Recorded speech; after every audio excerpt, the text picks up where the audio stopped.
GTV में मुजाहिर वली आपको खुशामदीद कहता है। और एक से कई बार कह चुका हूँ कि बदकिस्मती से सारी सियासत और ये सियासी फ़ैसले जो पार्लियामान में होने चाहिए या पार्लियामान के ज़ैली इदारों में होने चाहिए, इवन इलेक्शन कमीशन जिसे आज़ाद कहा जाता है, उसके फ़ैसले भी अब आला अदालतों में ही होने लगे हैं।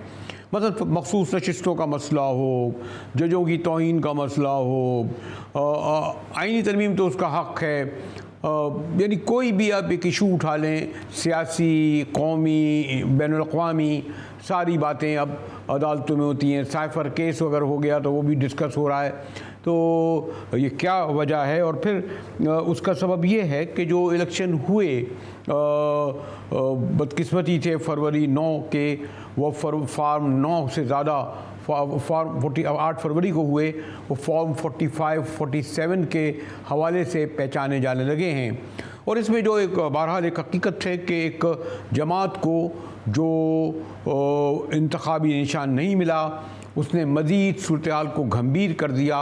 और वो था मसला कौमी असम्बली की। आपको इल्म है कि 336 नशिस्तें हैं, लेकिन उसमें से 60 मखसूस नशिस्तें ख़वातीन की हैं और 10 अक़लियतों की। और ये 8 फरवरी से लेकर कोई मार्च, अप्रैल, मई, जून, जुलाई गुजर गए, ये तय नहीं हो सका। बिल आखिर आज सुप्रीम कोर्ट में एक तवील बहस के बाद ये फ़ैसला हुआ कि ये फ़ैसला ना सिर्फ महफूज कर लिया गया है, आइंदा छुट्टी के बाद सुनाया जाएगा और उसकी बुनियाद पर नशिस्तों की तकसीम का फ़ैसला होगा।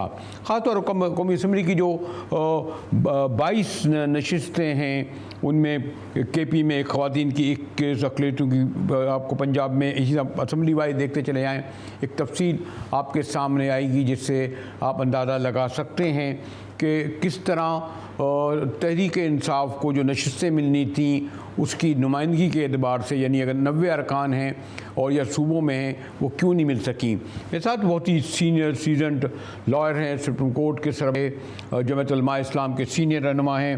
सेनेटर साहब, एक तो कामरान मुर्तज़ा साहब, यही अफसोसनाक अमर है कि बहुत कम होगा मुल्कों में दुनिया के जो सारी लड़ाइयाँ अब अदालतों में होने लगी हैं। बड़े बड़े फ़ैसले जो हैं हमारी सियासी जमातें भी, इलेक्शन कमीशन भी, वो अदालतों पे डाल देते हैं सारा मलबा। जी सेनेटर साहब।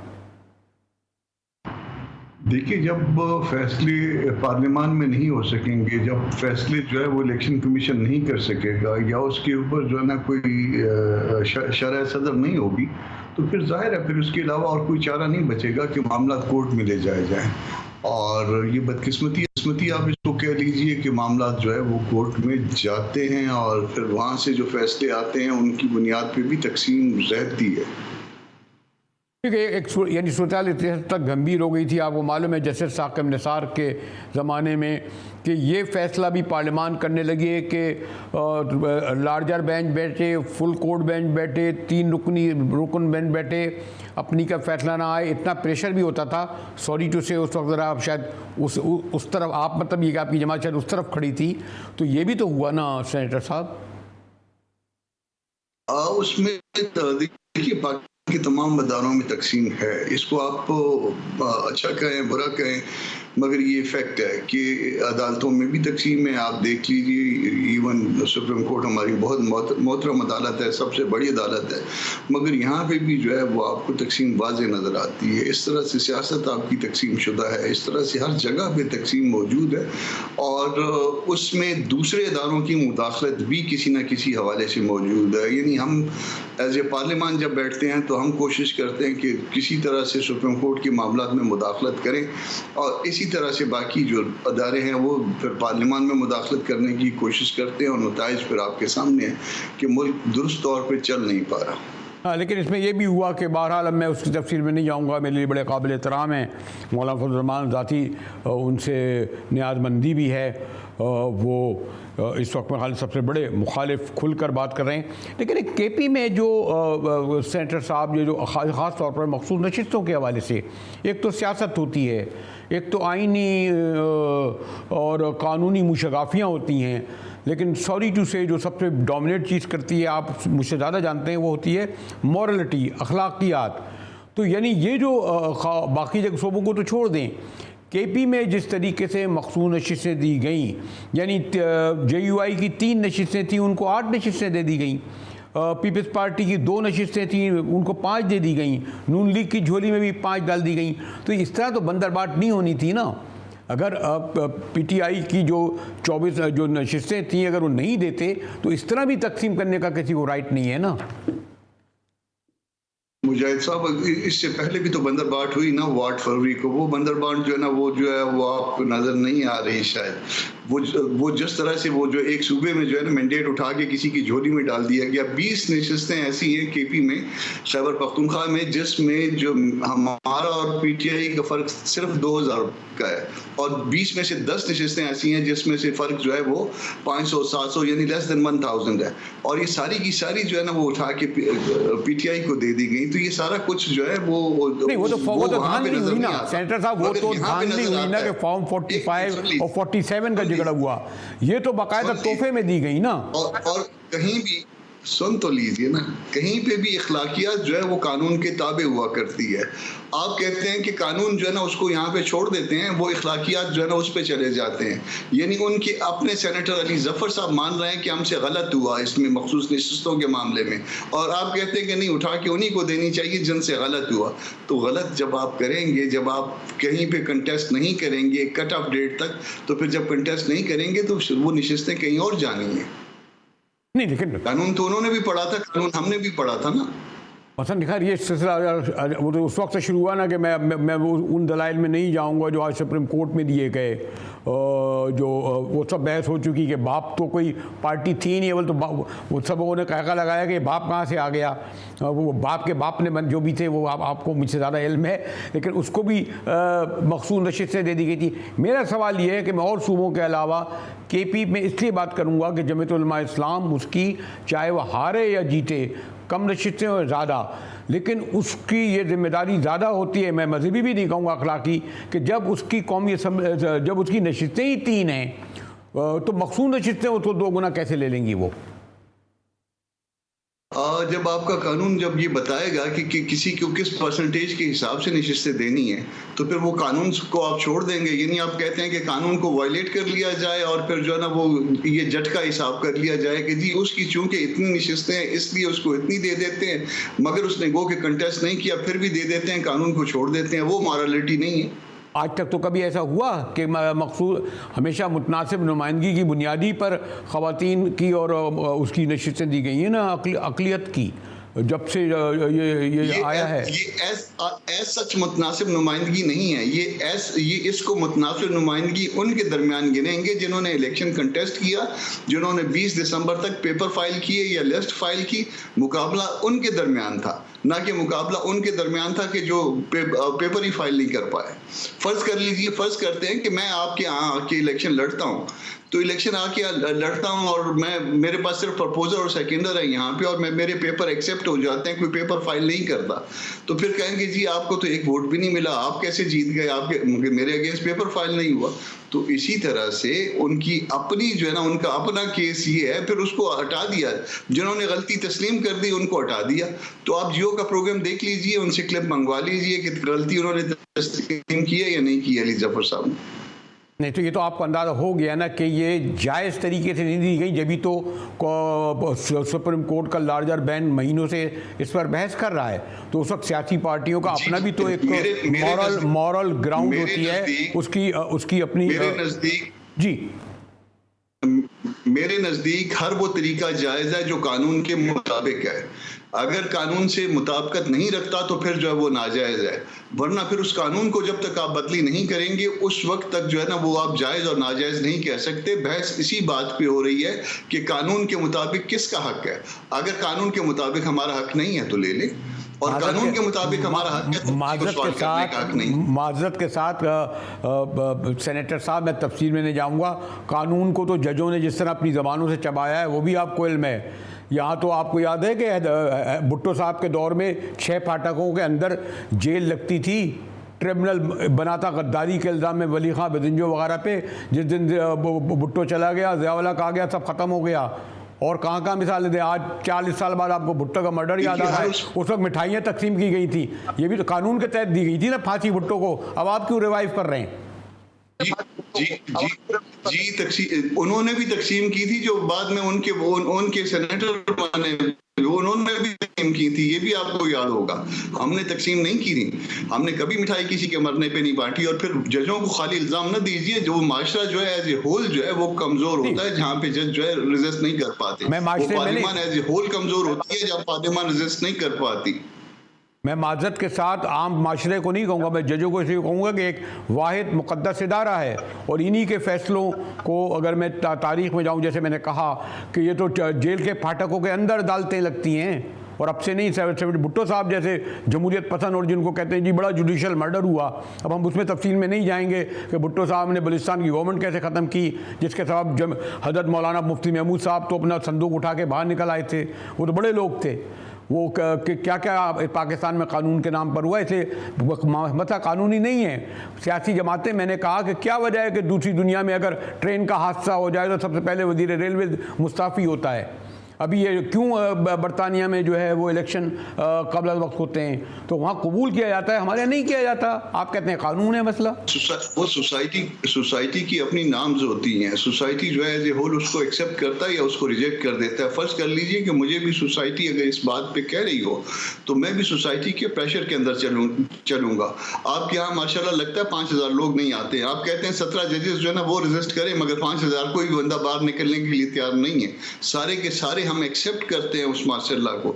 आज भी जो कुछ हो रहा है, आज फर्ज कर लीजिए ये टेपिंग की इजाजत दे दी है, मैंने और आपने एक्सेप्ट किया हुआ है ना, हम में से कौन बाहर निकला इसके अगेंस्ट?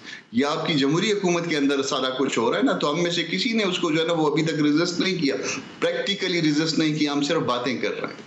आज तो सबसे बड़ा ये आ गया, इस पर मैं बहस नहीं करना चाह रहा था। शरीफ हुकूमत की काबीना ने तो ये भी इजाज़त दे दी कि आपके और मेरे टेलीफोन को एक ग्रेड 18 का अफसर वो जो है वो सुना करेगा, हमारे घर की बातें सुना करेगा। यही अर्ज कर रहा था कि आपका माशरा इसको रेजिस्ट करे ना। आपका माशरा जब रेजिस्ट नहीं करेगा, यानी इतनी बुरी बात कि मेरे और आपके दरमियान अगर कोई प्राइवेट बात है तो उसको टेपिंग हो सकती है, इतनी बुरी बात, मगर हमारा माशरा उसके अगेंस्ट जो है ना वो कोई भी स्टैंड नहीं ले रहा। सिर्फ जो है ना वो एक दो जो वो स्टेटमेंट्स आ गए, उसके बाद वो भी ठंडे होके बैठ जाएंगे। नहीं, वो तो अब आप वही फिर वो कहेंगे जनाब वो तो जो मौजूदा हुकूमत क्योंकि आईनी है, कानूनी है, आप जो कह रहे हैं कानून की बात, उनकी काबीना ने पास किया इसलिए दुरुस्त है।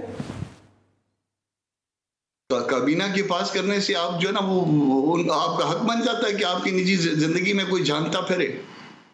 इसीलिए तो मैं आपसे कह रहा हूँ कि आप जब कहते हैं कि कानून के तहत नशिस्तें देना जायज़ है तो मैं कब मानने जायज़ है, होगा जब इसका बहुत सा जो है मामला खराब हो चुका होगा। इसीलिए मैं कह रहा हूँ मोहतरम सेनेटर साहब कि फिर हम कैसे कानून को मान लें कि जो 4 नशिस्तें या 2 नशिस्तों वालों को 3-4 गुना नशिस्तें दे दें। आप भी तो नहीं अमल करते, इससे आपका मतलब है आपकी जमात। 104 भी पढ़िए, सेक्शन 104 भी पढ़िए, उसके नीचे जो रूल्स फ्रेम हुए हैं उसको भी पढ़िए, और जरा ये भी देखिए कि ये इलेक्शन कमीशन से जो है ना ये मामला पैदा हुआ है और इलेक्शन कमीशन में किसी कानून की वायरस चैलेंज नहीं हुई है, आज तक शायद नहीं हुई है। सर मुझे आपका, मैं तो वैसे एक्सेप्ट कर लेता हूँ तालिब इल्म कानून का, मुझे क्या, तो मैं तो सियासत और अखलाकियात की बात कर रहा हूँ सेनेटर साहब, आप मुझे क्यों मुश्किल में डाल रही है? मैं कानून की बात कर रहा हूँ, मैं वकील की बात कर रहा हूँ, मैं कानून की बात कर रहा हूँ। आपका अखलाक अपना वो अपने स्टैंडर्ड होंगे, मेरा अखलाक का स्टैंडर्ड जो है वो कानून है। नहीं सेनेटर साहब, ये जो मामला है ख़ास तौर पर जैसे मैं कह रहा था खाली मखसूस नशिस्तों का नहीं, अब जैसे यही बात आ गई कि अब टेलीफोन टेप किए जाते हैं और वो भी एक इलेक्टेड कैबिनेट कह रही है जो बड़ी जमहूरियत की दावेदार है, वो तक ये क्या बेशुमार ऐसे फैसले आ रहे हैं। तो सेनेटर साहब ये तो इसके माने अभी ये यकीनन हज़रत मौलाना फजल रहमान साहब इस पर बड़ा तशवीश का इजहार कर रहे हैं जो पिछला 6 माह की भी नहीं हुए जिस गवर्नमेंट को, तो क्या इसी तरह चलता रहेगा? और हम इसलिए उसके खिलाफ नहीं आएंगे कि नहीं साहब एक इलेक्टेड गवर्नमेंट है शरीफों की, हम उसके खिलाफ कैसे बात करें? देखिए प्रैक्टिकली तो 74-76 साल से मामला इसी तरह से चल रहा है और हम उसके अगेंस्ट अभी तक कुछ भी नहीं कर पाए हैं। हम अपनी बात करते हैं, अपनी बात रखते हैं, मगर आप प्रैक्टिकली आपने क्या उसके अगेंस्ट किया है? आपने खुद क्या किया है, मैंने क्या किया है? हम एक दूसरे को तो इल्ज़ाम देते हैं ना जी। हम सारे अगर अपने अपने तौर पे देखें तो अब हमने ये आप कह लीजिए कि हमने क्या किया, तो ये सारा जो गलत हो रहा है उसमें हम सारे जो है वो कहीं ना कहीं पे उसके जिम्मेदार हैं। लेकिन उसमें सबसे ज़्यादा जिम्मेदारी सबसे बड़े इदारे, सबसे मुक़द्दर इदारे जुडिशरी की। और अब यही देखिए, मुस्तफ़ा कमाल वाडा जो है गालम गलौज करके चले गए, आपने उनको अलामती तौर पर 4 घंटे के लिए हवालात में नहीं बिठाला, आपके जजों ने वापस कर दिया घर उनको, फिर दोबारा आके लोगों को छोड़ दिया, फिर गालियाँ पड़ने लगी। कोई उसमें भी खैर छोड़िए, अब मैं नाम नहीं लूँगा किस किस को।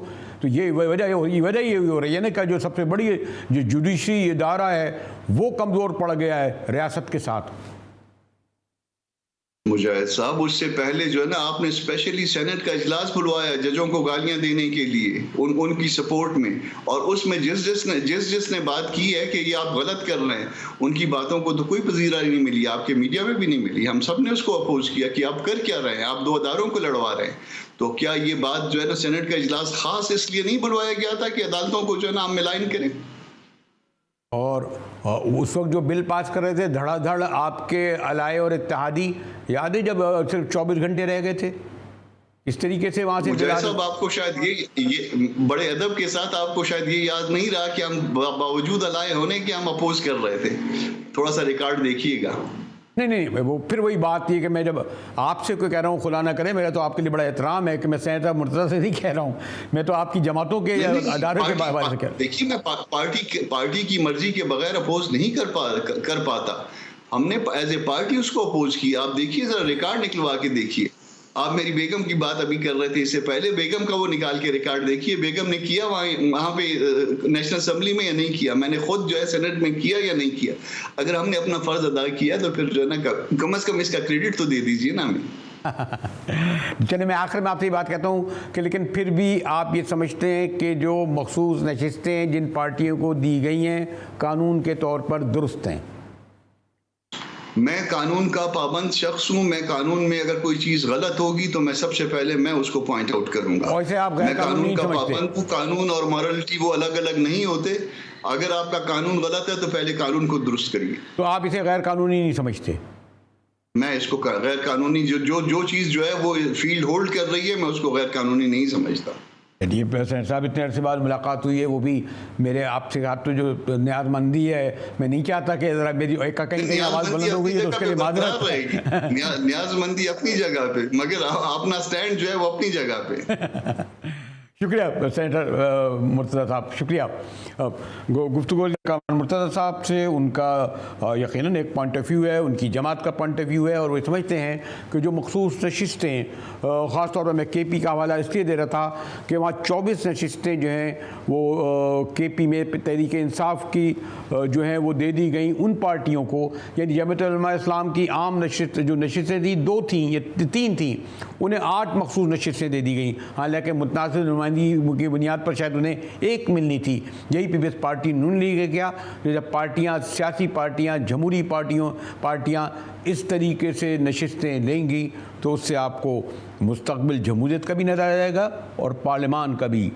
और इसके साथ ही अब आइंदा अब वक्फे के बाद आऊँगा तो गुफ्तगू होगी तौहीन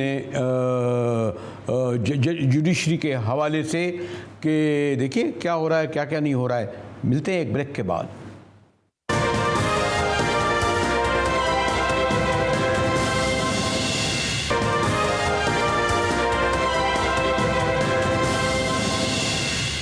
टीवी में एक बार फिर मुजाहिद वली आपको खुशामदीद करता है। पहले भी मैंने कहा कि पहले तो तमाम सियासी लड़ाइयाँ, झगड़े, फैसले मोची दरवाजे नश्तर पार्क में होते थे, अब अदालतों में होते हैं। अब यही देखिए कि तौहीन अदालत का केस आया है कि सुप्रीम कोर्ट के एक आला सीनियर तरीन जज की डिग्री पर एतराज़ किया गया है और ये तौहीन अदालत का आज केस चला, लेकिन कहा गया जनाब के छुट्टियों के सबब इसे मुलतवी कर दिया गया है। जनाब हमारे साथ हैं रियासत अली आज़ाद, सदर इस्लामाबाद हाई बार एसोसिएशन। शुक्रिया रियासत अली आज़ाद साहब, खुदा आपकी आज़ाद रवि को बरकरार रखे। ये जो आप बार बार आ जाते हैं तौहीन अदालत के केस के ऊपर, बताएं मुस्तफ़ा कमाल और फैसल वाडा का क्या हुआ? उन्होंने तो एक से चले, मुस्तफ़ा कमाल एक के बाद माफ़ी मांगने लगे, वैसा फैसल वाडा तो दूसरी बार भी सीना ठोक कर सामने आ गए। हाँ, देखते हैं अदालत मेरा क्या करती है। अरे अलामती तौर पर भी काल कोठरी में 4 दिन तो उनको बिठाल देते, ज़रा इस गर्मी में पता चल जाता कि तौहीन अदालत क्या होती है। तो सॉरी टू से जुडिशरी जब इस तरीके से, अभी हाल की बात है, इस तरह उन्हें छोड़ेगी तो फिर हर एक की हिम्मत बनेगी तौहीन अदालत करने की। आज़ाद साहब बिस्मिल्लाहिर्रहमानिर्रहीम। बरेलवी साहब, बात ये है कि डेफिनेटली आपकी बात से मैं एग्री करता हूँ, लेकिन मैं इसमें ऐड ऑन ये करना चाहता हूँ कि उन्होंने अनकंडीशनल सरेंडर किया, अपनी माफ़ीनामा दाखिल किया, बयान अल्फी दाखिल किया, अनकंडीशनल उन्होंने अपोलॉजीज रेंडर कर दी बिफोर द कोर्ट। लेकिन मेरा ये व्यू है कि जब देखे जिस हद तक या तो ना स्लिप ऑफ टंग या अनइंटेंशनली आपसे कुछ ऐसे कंटेम्प्टुअस वर्ड्स अदा हो गए तो वो एक अलग बात है, लेकिन एक होशो हवास में रहते हुए ऐसी गुफ्तगू करना और फिर कोर्ट को भी लीनियंट व्यू ले लेना मुनासिब नहीं है। उसकी रीज़न ये है कि अदलिया को अपनी रिट कायम करनी है। इस तरह तो लोग अपने दिल की भड़ास निकाल के, बेइज्जत करके, स्कैंडलाइज करके, रिडिकुलस करके, उसके तौहीन करके, तो उसके बाद जाके वो कह दे कि मैं अनकंडीशनल माफ़ी मांगता हूँ और अदालतें उन्हें छोड़ दें। ये कोई अच्छी रवायत नहीं है। मेरी बात को सेकंड कर रहे हैं, इसी बात को तो मैं आपसे कह रहा हूँ। मैं तो नाम लेके कह रहा हूँ कि मुस्तफ़ा कमाल और फैसल वाडा, अगर वो चले, उन्होंने पहली बार मांग ली, फैसल वाडा को 4 दिन के लिए क्यों नहीं? सॉरी टू से, मैं इसलिए नहीं कह रहा, न कोई ज़ाती मखास है, लेकिन नाम करना भी नहीं चाहिए, लेकिन तौहीन अदालत करने वालों को कुछ नहीं हुआ। ऐसे ही है कि आप कत्ल कर दें तो फिर कातलों को भी माफिया मिल जाती है ना। वो एक हमारा MNA बाकायदा कत्ल किया, दुबई में जाके बैठा, 1 वोट की ज़रूरत थी, लेके आ गए उसको। किसी अदालत ने पूछा कि ये कैसे वोट दे रहे हैं? जब इस तरह अदालतें चलेंगी, ये इंसानियत का कत्ल हो रहा है, इंसाफ का कत्ल हो रहा है, अदालतों का भी अगर कत्ल हो रहा है और पर वो खामोश करें और उसके बाद इस तरह छोड़ दें तो फिर ये सिलसिला तो जारी रहेगा जैसे कि हो रहा है इस वक्त। मैंने आपकी बात को सेकंड किया है। मैं कहता हूं कि लीनियंट व्यू नहीं लेना चाहिए। आर्टिकल 25 जो है कॉन्स्टिट्यूशन ऑफ 1973 का, वो अबव द बोर्ड ये बात करता है, equal treatment of law should be given to every citizen of Pakistan, nobody is above the law. अगर आप चंद एक लोगों को कंटेंट में सजा दे देते हैं और बाकियों को आप माफ कर देते हैं तो ये कौन सा लॉ है? मैं कहता हूं कि एक पैराए के अंदर और एक पैरामीटर के अंदर एक ही तरह का ट्रीटमेंट दिया जाना चाहिए जितने भी कंटेमनर्स हैं। अगर आपने एक को माफ किया है तो सबको कर दो, अगर आपने एक को सजा दी तो बाकियों को भी देनी चाहिए। ये कोई जवाब नहीं है कि आप पहले तो कहें कि हम आपकी पगड़ियों को फुटबॉल बनाएंगे और बाद में आप जाके ये कह दें कि मैं माफी मांगता हूं। तो मेरी तो ये समझ से बालातर ये चीज है। नहीं तो आप आज़ाद साहब, जैसे आप अगर आप मुझसे कहेंगे तो मैं तो कहूँगा कि अगर मीडिया का कोई जो है दूसरों की अपनी आँख के शहतीर भी देखे अगर दूसरे पर, वो तो उनके आँखों से वो तिनके निकाल रहा है या कांटे निकाल रहा है, मैं तो अपने मीडिया के हवाले से कहने तैयार हूँ कि उन्होंने, अगर उनके पास सबूत है तो आखिर तक जाएं। अगर उसकी डिग्री जाली है, आप जो है इस्लामाबाद हाई कोर्ट बार के सदर थे, आप क्यों नहीं खड़े होते? आप फरीक क्यों नहीं बने? इसमें बारें बेंचों के पीछे खड़ी होती है ना, जजों के पास क्या है? आप लोग उस तरह नहीं खड़े हुए ना। जब जजों को जो है घरों में कैमरे लगाए गए, पकड़ के मारा गया, धमकियां दी गई, तो बारें कहाँ खड़ी हुई उसके पीछे? सिवाय यही प्रेस कॉन्फ्रेंस और बयानात। चौधरी कोर्टों के लिए तो पूरी काले कोट सारे मुल्क में निकल आए थे और फिर आपने उसको भुगता भी। मैं तो आपसे पूछ रहा हूँ कि खुद इस्लामाबाद हाई कोर्ट बार के जज के साथ तौहीन हुई है, इस्लामाबाद हाई कोर्ट बार फरीक क्यों नहीं बनती? हमने कभी ऐसे फेल को अप्रिशिएट नहीं किया, अप्रिशिएट नहीं किया तो आपने कंडेम भी नहीं करा। सबके साथ एक जैसा क्रॉस दी बोर्ड वो ट्रीटमेंट होना चाहिए। हम कभी ऐसी बात नहीं करते कि पिक एंड चूज किया जाए, किसी एक को सजा दो दूसरे को माफ कर दो। हमने कभी बारों ने ऐसी चीजों का साथ नहीं दिया। मसलियत का शिकार भी अगर कोई होते जज साहब तो ये उनका जाती फेल है। बार ने कभी ऐसी चीजों को अप्रिशिएट नहीं किया। इतना अहम केस चर्चित जहांगीरी का क्या देर लगती थी? 10 दिन की छुट्टियों पे चले गए। अरे भाई, रात के 12 बजे तक तो बैठे रहते हैं अदालतें खोलकर। तो क्या फैसला था? ये तो इसमें तो कोई इबाहम भी नहीं है। इस केस में वादे केस था, क्यों नहीं बैठकर इसका फैसला करा? छोड़ दिया ना। रात 12 बजे जो सुप्रीम कोर्ट खुली थी और जो जजेस साहबान का आपने कहा कि कंटेम्प्ट नोटिस देने के बाद छुट्टियों पे चले गए। छुट्टियां चूंकि 10 जुलाई से 10 सितंबर तक छुट्टियां हैं, उसके अंदर ड्यूटी जजेस होंगे। अब चूंकि फुल कोर्ट हो नहीं सकता, इसलिए एक मजबूरी है कि तमाम के तमाम जजेस जो है वो इस बेंच में बैठे थे, सिवाय मिस्टर जस्टिस तारिक महमूद जहांगीरी के। तो रियासत अली आजाद साहब वो फायदा उठाते हैं, इसीलिए फायदा उठाते हैं। अब जजेस कल से छुट्टियों पे चले जाएंगे, इसीलिए तो फायदा उठा रहे हैं। उन्हें पता था कि आपकी छुट्टियां आ रही हैं, आप नहीं करेंगे इसके ऊपर फैसला। इसीलिए जैसे जहांगीरी के साथ ये सलूक हुआ, लंबी लंबी ट्वीटें आई, इसमें था ही नहीं कुछ। ट्वीट सामने होती, उनके बारे में फैसला देते। क्या करा, छुट्टियों पे चले गए। छुट्टियों के बाद कोई और केस आ जाएगा। आप मुझसे इत्तफाक तो कर रहे हैं, लेकिन मैं सॉरी टू से आपको नहीं कह रहा, आपकी बारों को कह रहा हूँ कि वो बेंचों के पीछे नहीं खड़ी हैं। और बेंचों के पीछे नहीं खड़ी हैं इसलिए जजेस भी पीछे हट जाते हैं और छुट्टियां लेके गर्मियों की जो है नथिया गली और मरी चले जाते हैं।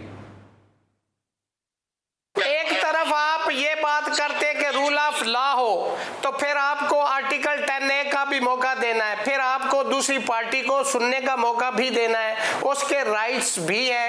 हम अगर एक साइड पे कहें कि जल्दी हरी जस्टिस, बरी justice, rush justice, crush justice, अगर आप डिले करते तो डिले जो है वो कहते हैं डिले जस्टिस, डिनाई जस्टिस। तो ये सारी चीजों को बैलेंस करके अदलिया ने चलना होता है। मैं सॉरी टू से, मैं तो मीडिया पे आपसे बात करूंगा, मैं क्यों रूल दे जाऊं। मोहतरम रियासत अली आजाद साहब, मादत के मेरा ये कतई तौर पर मकसद नहीं है कि आपकी बार, लेकिन आपको इल्म है कि बार और बेंचें दो पहिए हैं। अगर बारें बेंचों के पीछे नहीं खड़ी होंगी, जैसे कि इस वक्त नहीं खड़ी हैं, इसीलिए बार बार उनकी तौहीन हो रही है और मामला छुट्टियों तक चला गया है। चलें ज़रा अदालतों से निकलते हैं कि जो कुछ गर्मियों में हुआ और उसमें जो बजट पेश कर मज़ीद बिजली और हर चीज़ के टैक्स बढ़ाए गए, जो जुल्म ढाए गए, जिसकी ज़िम्मेदार इस शरीफ हुकूमत के एक टेक्निकल HBL PCL पता नहीं क्या उसके साबिक सरबरा, उन्होंने बजट बना के देखा, लेके घरों में ख़ास तौर पर दरमियाना और गरीब तबकों में चीखें निकलवा दी हैं इन्होंने इस बजट के सबब। और सबसे बढ़कर ये कि कराची जो 67%, जी हाँ 67% कुल टैक्स कर देता है, सबसे ज़्यादा जुल्म और टैक्सों का बोझ उन्हीं पर गिराया गया। गुफ्तगू करेंगे चैम्बर ऑफ कॉमर्स के सदर से, मगर ब्रेक के बाद हमारे साथ रहिएगा।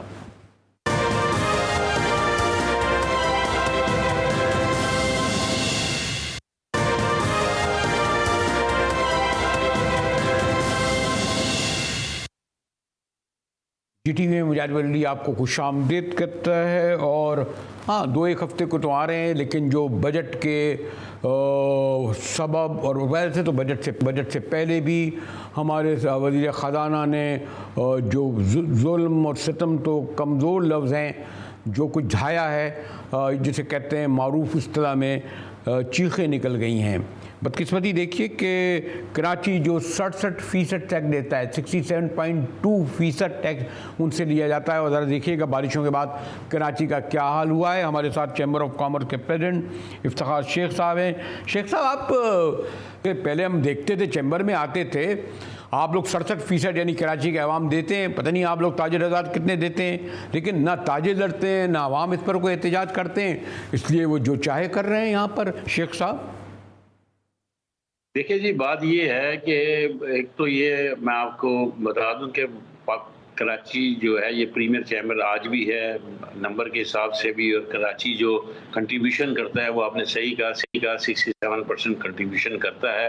ये गवर्नमेंट को भी पता है और हमने बावर भी कराया है। और हमें ये अफसोस है इस बात का कि इस साल जो बजट से पहले जो भी तजावीज़ थी वो इन्होंने हमारी ली थी और तजावीज़ को बहुत अच्छी तरह समझा था। हमने इस दफ़ा जो तजावीज़ दी थी उनको, हमने कोई ऐसी तजावीज़ नहीं दी थी कि जिससे गवर्नमेंट को कोई इफ़ेक्ट हो। हमने तो ये तजावीज़ दी थी कि टैक्स नेट को बढ़ाया जाए और कहाँ कहाँ चोरी है और कहाँ कहाँ लीकेज है, उस लीकेज को रोकने का हमने उनको एक रेमेडी दी थी कि जी यहाँ से आप ये रोकेंगे तो हमारा टैक्स नेट से भी रेवेन्यू आएगा और ये रोकने से आपका रेवेन्यू बढ़ेगा बनिस्बत इसके कि आप नए टैक्स लगाएं और नए टैक्स लगाने के बाद। लेकिन हुआ क्या शेख साहब, हुआ क्या शेख साहब? जो ज़राअत का कोई कहता है 30% मईशत में, कोई कहता है 22%, 28%, लेकिन गालिबन राउंड अबाउट 30% मईशत का में उसका है 2%, बल्कि 2% में नहीं 1% जो है हमारा जागीरदार वडेरा जो है वो टैक्स देता है, और हम कराची वाले 67% दे रहे हैं। यही तो मैं आपसे कह रहा हूँ, और उसके लिए अब आपका चैम्बर, आपका ताजर उस तरह आवाज़ भी नहीं उठाता।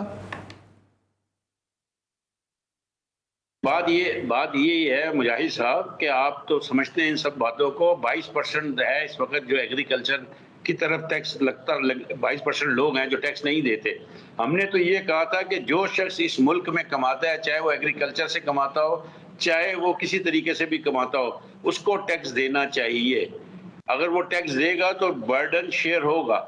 इस वक्त 40 लाख आदमी टैक्स देता है और ज़्यादातर आवाम कराची की है, और कराची पर जितना बर्डन आया हुआ है ये आप बात भी समझते हैं, और हम पर ही बोझ डाला जाता है जिसके हम नफी करते हैं। तो शेख साहब अभी शेख साहब आप, मैं अभी देख रहा था कि शेख साहब आपको तो खैर उन्होंने जो 67% टैक्स देने वालों के पास तो आए नहीं।